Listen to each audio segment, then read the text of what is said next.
Hello and welcome to How to Solve YouTube channel, where we share tips and tricks in just a minute. So hello guys, I'm back again, and for today's video, I will teach you how to open Snaps again on Snapchat. So the first thing that we do is we go to the Snapchat application.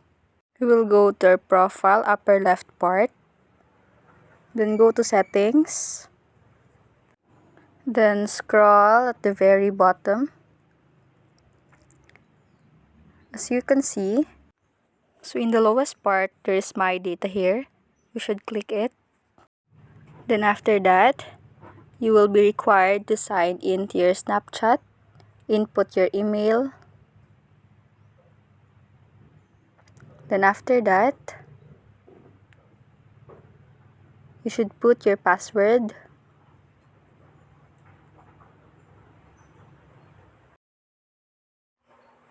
So after signing in, as you can see here, you're required again to type your email address and retype it for the confirmation. Then submit. So as you can see, I have already been requested earlier, but it will be different from your end. So all you need to do is to wait less than an hour for the confirmation. And that's it. Please like and subscribe for more content, and also don't forget to click on the notification bell so you'll be notified whenever we post a new video. We'll see you next time.